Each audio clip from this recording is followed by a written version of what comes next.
You are in control of your life, your destiny, your future. Now, that isn't just some hopeful phrase you'd see on a poster. It is, without a doubt, the single most powerful realization you can ever have. Today, we're going to dive deep into the principles of becoming the architect of your own life. We're talking about moving from being a passenger in the backseat to getting behind the wheel and driving your own destiny. And this, right here, this really gets to the heart of a choice that every single one of us has to face. I mean, think about it. We live in a world that often rewards victimhood with attention. It's become this weird kind of social currency. But here's the thing, being the victim means you're surrendering your power. The hero, on the other hand, well, the hero has to sacrifice. The hero has to take action. They have to own their story. And that right there, that is where your true power begins. Just for a second, think about the last time you were scrolling through your social media feed. What did you see? Chances are you saw a culture of chronic blame. If something's wrong in someone's life, it's gotta be someone else's fault, right? This mentality, this mindset is the ultimate form of self-sabotage. It keeps you completely paralyzed, looking everywhere for a solution except for the one place you'll actually find it, staring right back at you in the mirror. So how do we break out of this cycle, this blame game that keeps us stuck? Well, we have to make a conscious pivot. We have to shift from a mindset of blame to one of radical personal ownership. This is the fundamental turning point. It's the moment you decide, no matter what, that your life is your responsibility. Period. Now, let's break this down because the distinction here is absolutely critical. It may not be your fault where you started in life. Let's be honest, we don't all get dealt the same hand, but it is 100% your responsibility to decide where you end up. You see, fault is external. It's stuck in the past. It's like a giant anchor holding you down. Responsibility, that's internal. It lives right here in the now. It's your choice. And that's where your power is. And the payoff for making this mental shift? Oh, it's huge. When you refuse to blame others, even when you feel like you have every right to, you take back the greatest gift there is, the gift of control. You literally move from the passenger seat, where you're just along for the ride, to the driver's seat. You're the one holding the wheel. You're the one choosing the destination. Okay, so if ownership is the engine, how do we actually start driving? Well, that brings us to our first pillar. You've got to rewrite your inner story. Because listen, to change your external world, you absolutely must first change the story you tell yourself about it. Your reality, for all intents and purposes, is an interpretation. It's a narrative. And the best news is, you're the one holding the pen. You know, one of the biggest mental traps that keeps us chained to an old, broken story is this thing right here, the sunk cost fallacy. We tell ourselves, oh, I've invested so much time in this career, or so much emotion in this relationship. I can't quit now. We do this even when the path we're on leads absolutely nowhere we want to go. You have to understand, the past is gone. That investment, it's a sunk cost. It's not coming back. So how do you actually escape it? Okay, step one, you acknowledge yesterday's story. You thank it for the lessons, good and bad, but you have to understand you are not indebted to it. Step two, you define what's possible for your tomorrow. Get crystal clear on the future you want to build. And three, and this is the tough one, you must have the courage to drop anything, a job, a bad habit, a limiting belief that is not actively pushing you forward. Please, never forget this. You are the director, and you are the sole audience of the movie playing in your head. If that movie is a tragedy, if it's all about frustration and limitation, well, guess what? That is the world you're going to create and live in. So to change your external world, you have to start by changing the film. Pick a new genre, cast yourself as the hero. Okay, so you started to rewrite that inner story, you've got a new script. But a script is pretty worthless if the actors don't actually move, right? This brings us to our second crucial pillar, the courage to begin. This is all about overcoming that paralysis of perfectionism and just having the sheer guts to take that first clumsy, imperfect step. I want you to really think about this for a moment. Just pause and consider it. Every massive transformation in your life or in the history of the world started with a single decision to act. Your entire future, the one you dream about, could literally be waiting on the other side of one small choice to just move forward. You unlock infinite possibilities with that one next step. The goal isn't to execute some flawless plan from start to finish. It's not about writing the entire novel today. It's just about writing that first sentence. The real victory, the true miracle, is just mustering up the courage to take that first imperfect step. See, progress isn't built on giant leaps. It's built on small, compounding actions, day after day after day. But what happens when you take that first step and you stumble? Because you will. That's not me being a pessimist, that's just reality. And it brings us to our final and maybe the most important pillar of all, finding the win in failure. This is about reframing hardship not as something that happens to you, but as something that happens for you. A powerful, powerful opportunity for growth. This metaphor, it comes from Navy SEAL training, and it is incredible. A trainee would have their perfect uniform inspected, only for the instructor to find some tiny imaginary flaw and send them to get soaked in the ocean and roll in the sand, turning them into a sugar cookie. What's the point? Sometimes life is going to make sure you fail. The test isn't about avoiding failure. It's about how you respond. Do you blame the instructor, or do you get back up, brush yourself off, and keep going? This is the absolute essence of perspective. The rain, it's just a circumstance. For one person, it's a miserable inconvenience that ruins their whole day. For another, it's a sensory experience, a moment to connect with the world. The event is the same. The interpretation changes everything. The only difference between a hardship and an opportunity is your choice of perspective. So here is the big mindset shift. You have to stop taking failure personally. It is not an indictment of who you are as a person. It is the necessary nutrient for your growth. Setbacks aren't there to stop you. They are there to build you into the person who is actually capable of reaching your destination. So let's put it all together. This is your architect's toolkit. First, ownership. You've got to take the wheel. Then, narrative. You hold the pen, so write a better chapter. Next, action. Remember, the miracle is just in taking that first step. Then, perspective. Learn to frame the win in every single situation, especially the tough ones. And finally, persistence. You just have to keep going when everyone else would let go. Look, becoming the architect of your own life is not the easy path. It just isn't. It's way simpler to blame, to stay comfortable in those old stories, to be afraid of failure and never even begin. But the path of ownership, of action, of growth, while it is definitely not easy, it is the only path that is truly worth it. Ultimately, your life is a blank page, and the pen has been placed in your hand. Don't let anyone else or any past circumstance write your story for you. So the only question left, the only one that really matters, is this: what will you write? You ever face a challenge that's so big, a mountain so steep, that just the thought of climbing it feels, well, it feels crushing? We've all been there. Today, we're not just going to talk about motivation. We are going to dissect a really practical, powerful mental toolkit for conquering exactly that kind of adversity.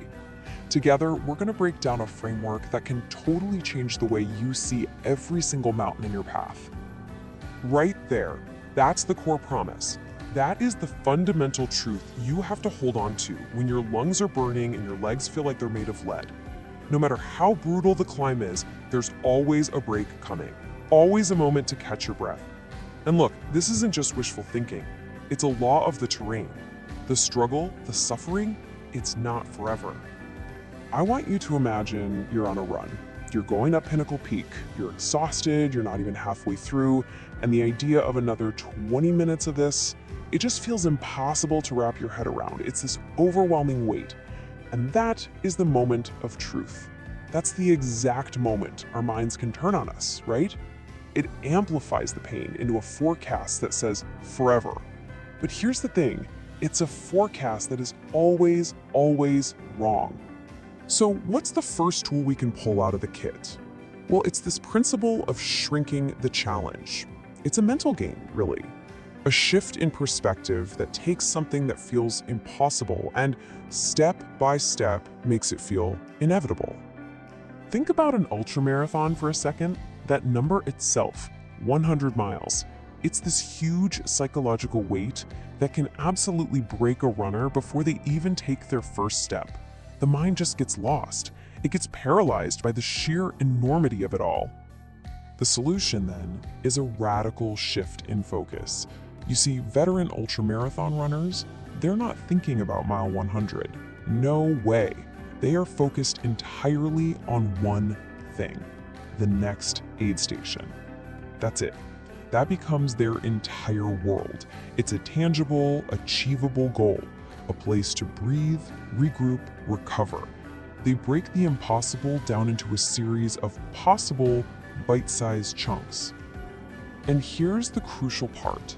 You can apply this strategy to absolutely anything. A brutal workout, a massive project at work, writing a book. Don't focus on the 30 sprints you have to do. Just focus on one. And then you do it again. Don't think about writing a whole book.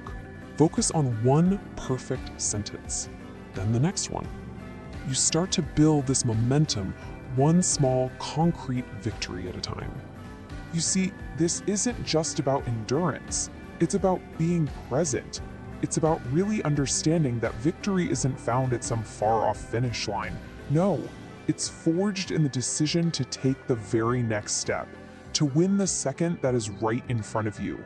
That's how you move mountains. Okay, let's move on to our second tool. Because once you've shrunk the task down, you have to change your relationship with the struggle itself. This isn't about trying to avoid the pain, it's about understanding its incredible, profound purpose. There's this powerful story about a trainer watching his client do push-ups. So the client, he hits his limit and just collapses onto the floor. The trainer stops him immediately. He says, never do that. Never just fall. He explained that you've worked so hard to get to that exact point of failure. That's where the real work actually begins. You have to fight gravity all the way down until your chest physically touches the floor. What this does is it completely redefines failure. That moment of collapse, of hitting a wall, it's not the end, it's the whole point. The fight on the way down, that messy, brutal, strained part of it, that is the most valuable part of the entire exercise. That is where strength is truly forged. So think about it this way. If you're already in pain, if you're already walking through hell, you might as well get something out of it, right? Don't just suffer through it. Extract the lesson. Squeeze the wisdom out of the struggle. You have to see the breakdown not as an ending, but as the actual blueprint you need to build yourself back stronger. And this whole reframing thing, it extends to our ego too. Part of the process is being okay with the awkwardness of being a beginner. You know, everyone you admire was once the fool in the room, fumbling through a presentation, lifting the lightest weights. That feeling of insecurity, it isn't a red flag telling you to stop. It's the non-negotiable price of admission to mastery. Which brings us to our third, and maybe the most critical principle of them all. You can shrink the goal and you can reframe the pain, but absolutely none of it matters if you don't overcome the inertia and just begin. You know, we see that elite runner just gliding down the street, making it look completely effortless. We see the final polished product, the expert, and we admire the years of discipline and commitment it took to get there. But the real raw courage, you know who that belongs to? The person who's just starting out. The one running awkwardly down the street, feeling self-conscious, gasping for air. They aren't leaning on muscle memory or years of routine. They are running on pure, unadulterated courage to stare fear in the face and just do it anyway. That single action is where all greatness begins. Just think for a second about the immense danger of the word almost. The source material talks about a story of nearly skipping a half marathon because of sickness, only to push through and somehow achieve a personal best. How often are we just one decision away from our greatest breakthrough, but we turn back, just short of the starting line? This right here, this is the key that unlocks action. When JFK declared America would go to the moon, the detailed roadmap just didn't exist. The commitment, the yes, that came first. The how was figured out later, under pressure. Life-changing opportunities rarely show up with an instruction manual. Your job isn't to have all the answers. Your job is to have the courage to say yes. So we have our toolkit. Shrink it, reframe it, and start it. But how do we clear the runway to actually use these tools? Well, it starts with one final, crucial realization about your relationship with your own past. This is such a brilliant metaphor. A boat's wake. You know, it's that turbulent, sprawling trail it leaves behind. It looks powerful, and it tells you exactly where you've been, but it has absolutely zero influence on where the boat is going. Your past, all your failures and all your successes, that's your wake. Your past is just an echo. It's not an engine. The only thing driving the boat is the motor, which is this present moment and the person with their hands on the wheel, making a decision right now.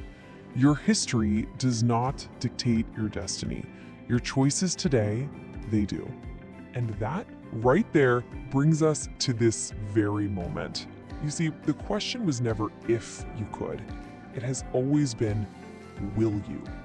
So look at the mountain that's in front of you right now. Shrink it down to a single step.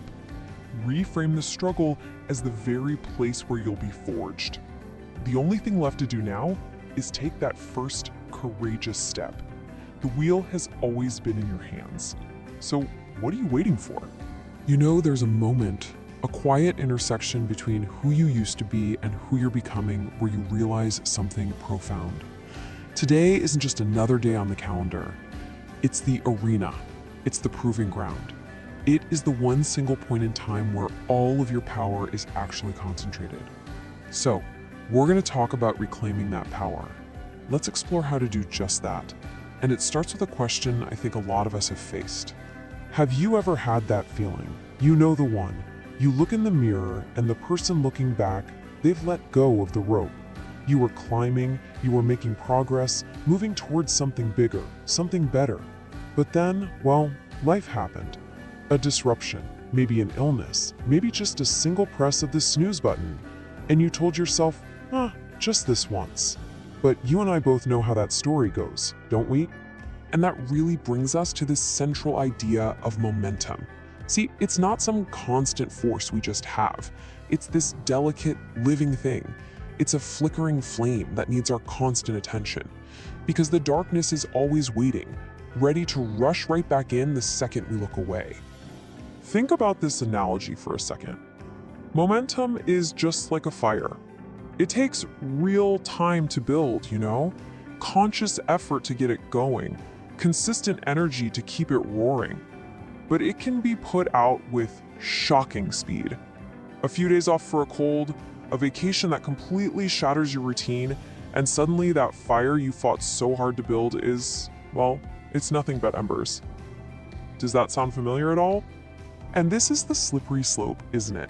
That one choice, to skip the workout, to sleep in, it's never ever just once.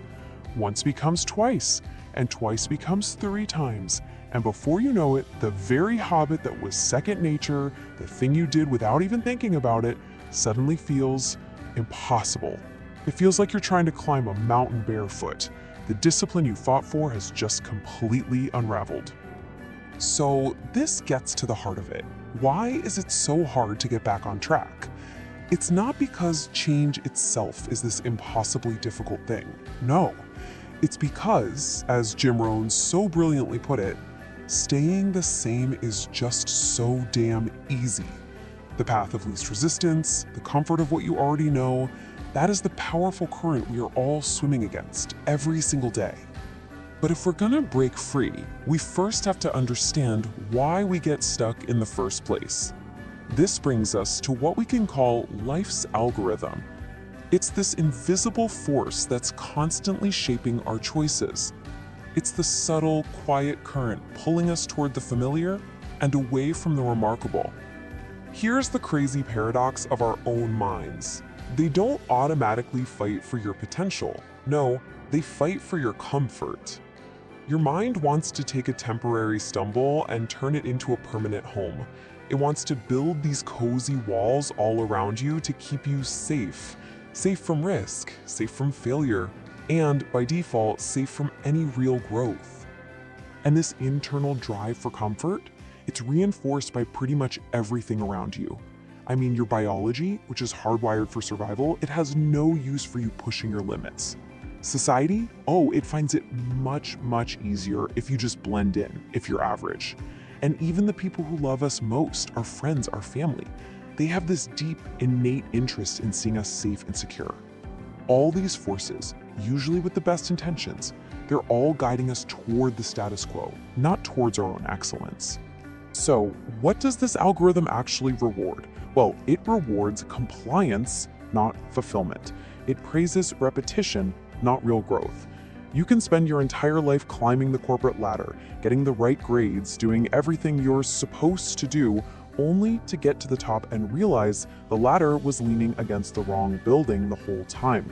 Winning the wrong game is just a more decorated version of losing. So, how do you break free? How do you defy the algorithm? Well, it all begins with a fundamental shift in your mindset.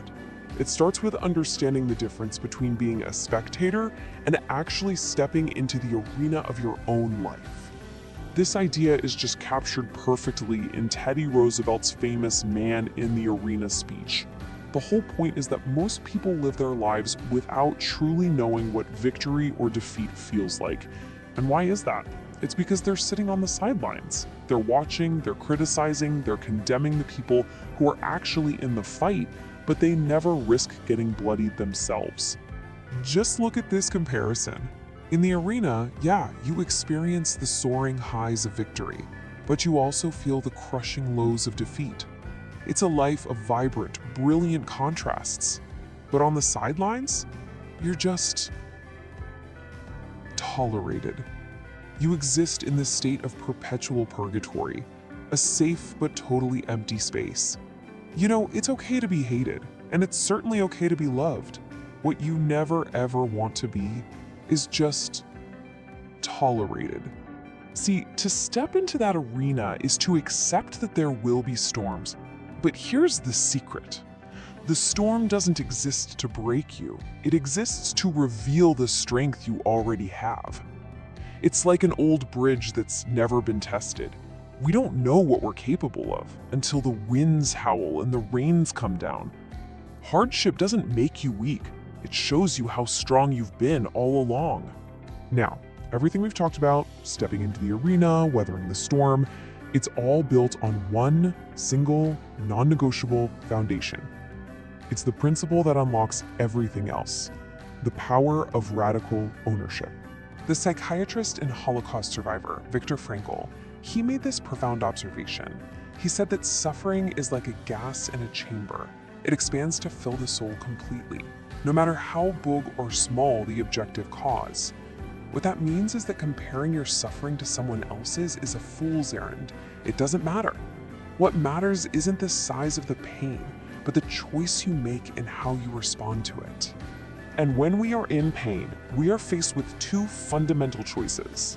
We can point our finger out with anger, transferring our pain onto other people through blame. Or we can point our finger in with hope, taking ownership of our situation. Now, blaming someone else might feel good for a minute, but it completely disarms you. It takes away the one thing that can actually change your life: your personal agency. Now, let's be crystal clear about something. Ownership is not about fault. You might be hearing this and thinking, but it's not my fault this happened. And you know what? You're probably right. This has nothing to do with blame. Ownership is about power. It's about looking at your circumstances, no matter how unfair they are, and declaring, I may not have put myself here, but I sure as hell can take myself there. That right there is the most empowering mindset on planet Earth. Okay, so with that foundation of ownership firmly in place, we can finally move from mindset to action. So how do you begin? How do you pick up that rope again when you feel weak and that mountain looks impossibly high? You begin with an imperfect start. We have this idea that courage is supposed to be some magnificent, perfect leap across a canyon. But that's just not how it works. I heard a story about a guy named Clayton who wanted to post a dance video online but was absolutely terrified of what people would say. So he hedged his bet. He wrote this long intellectual essay about vulnerability to post along with it, just to soften the blow. And years later, he said he felt embarrassed by that fear. But he was totally wrong. To feel that way back then, that nervous, hedged step, that was an act of immense courage. It was everything he had. So what's a practical way to actually do this? It's simple. First, acknowledge the fear. Don't pretend it's not there. Name it. Second, lower the stakes. You don't have to rebuild the entire castle today. And third, just take one single action. Just one. Send the email. Go for the 5-minute walk. Pick up the first stone. That's it. 1. The incredible beauty of momentum is that it doesn't ask for everything all at once. It just asks for one step, one action, one promise you keep to yourself. That single step, that first stone you pick up, that's the seed from which every single great comeback grows. It reaffirms your commitment, and it starts to rebuild your belief in who you really are. And this really brings it all home. On the days you feel completely depleted, when you feel like you've only got 40% in the tank, you have to remember the truth in this idea from Jim Kwik. Giving that 40% is giving 100%. Your future self isn't going to look back and judge how much you gave. They're going to look back and see that you gave everything you had in that moment. That was your Everest that day, and you climbed it. So we end with this thought. The journey is not about avoiding mistakes. It's about embracing the messy, imperfect start, because going through the imperfection is the perfection. It's planting the seed when you can't see the fruit yet. So the only question that really matters now is the one right here on the screen. What imperfect first step, what nervous tiptoe, what hedged bet will you give life to today?